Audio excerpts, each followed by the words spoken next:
Welcome back to another deep dive where I go over anything and everything FPS related, whether that's Call of Duty, Destiny, X-Defiant, or anything that I'm just kind of interested in and feel like I want to share to you guys. So let's find out what we're diving into now, shall we?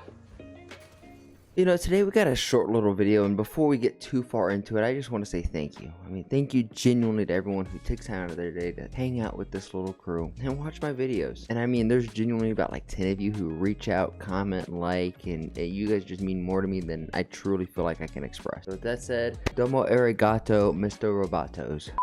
Domo arigato, Mr. Roboto. And Now, real quick, I just want to highlight the differences of COD champs and Valorant champs. Because when I went to Vegas with my buddy Logan, who's also a fellow kick streamer, we had a blast. And I think it's safe to say that both of our expectations were exceeded with the whole damn thing. But this past weekend, Valorant champs was on, and I've been playing Valorant, a game that I have a love-hate relationship with. Like Biscuit. Gotcha. Thrash is ready. Spike down A. Let's fucking go! When I watched in and tuned into the watch party, I was blown away by the production level of the damn event. Just check this out. Find the freak is down to 2. This could be it. Another chance. GG.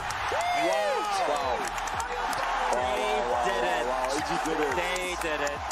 Holy shit. No way they actually did it. That is crazy.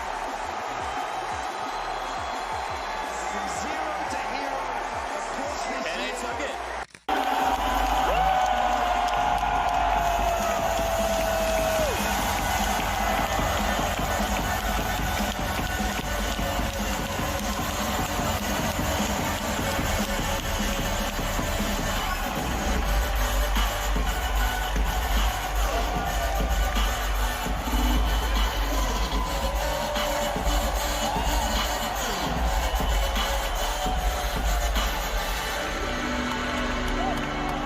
And like I said, personally, I don't play a ton of Valorant. It's a game that I have a love-hate relationship with, mostly because of the input. I'm already incredibly average with a controller, but when it comes to mouse and key, my gameplay is, well, very much subpar and leaves something to be desired. But if you've been a part of the crew, even for just a little bit of time, you know that I think esports is, well, the future of sports. And mostly because you don't have to win the genetic lottery to, one, make a living at a professional level or even get like a scholarship for, your education. Of course, there's going to be outliers, but I think you guys, know what I mean by like a majority of like professional athletes win the genetic lottery at birth. While in gaming, I think the barrier to entry is a lot lower, allowing meritocracy to win, meaning if you're a dude or a chick, if you got good thumbs, hand-eye coordination, and you're a good teammate, you could thrive and make a lot of money and not only be able to take care of yourself, but your family, which I feel like is the aspiration for a lot of this next generation. If we're going to sit back and listen to my cracked open fortune cookie talk, philosophically, I believe that sports and life are virtually one and the same, and that we can learn how to become better humans through the endeavors of sports and teamwork and developing yourself as an athlete, a warrior, a competitor.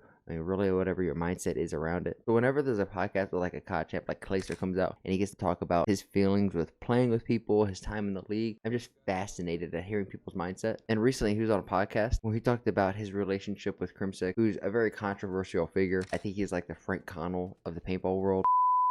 I played with the All-Americans for about 7-8 years, and in between that time we had about a little lapse where we had a little controversy where I didn't feel that the team really wanted to win, and they were putting players on the team that didn't deserve to be on the team.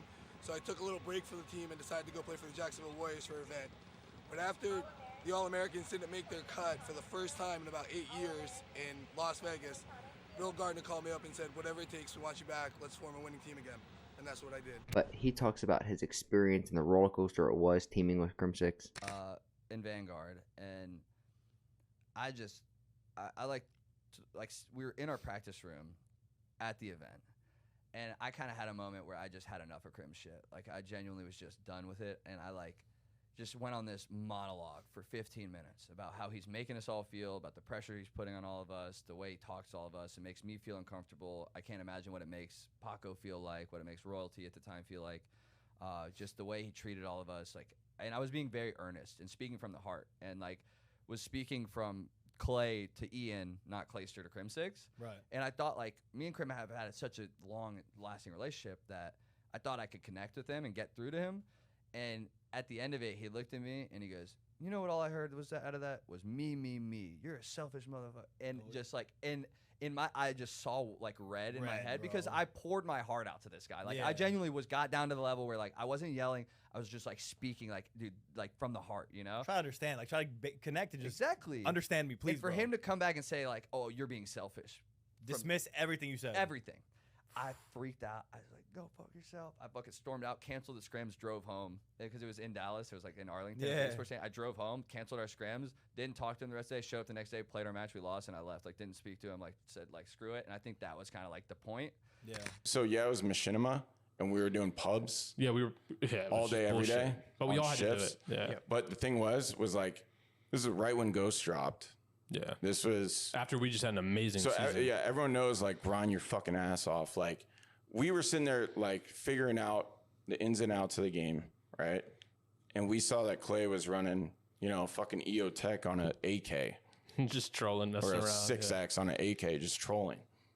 And we were so, like, determined that we're like, that was, to me, right? That was one of the main reasons why he got dropped.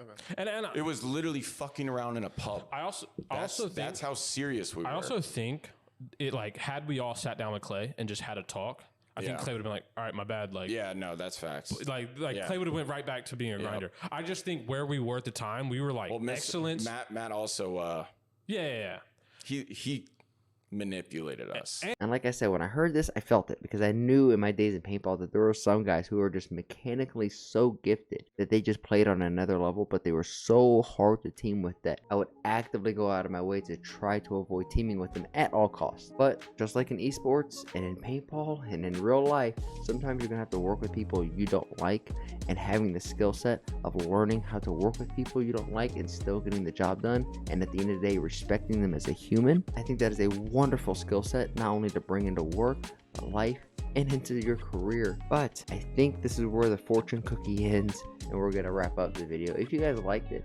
if you found anything insightful at all, please like and subscribe. We're a far's push away from 500 subscribers. If you're picking up what I'm putting down, come over and join me over on kick.com/Allrod. I stream virtually every day. And if you're already a part of the crew, share this with Amigo and get them to part of this great community. People who just like the game and be good human beings. And with that said, I challenge all of you, make somebody laugh today, and I'll see you guys in the next one. Peace.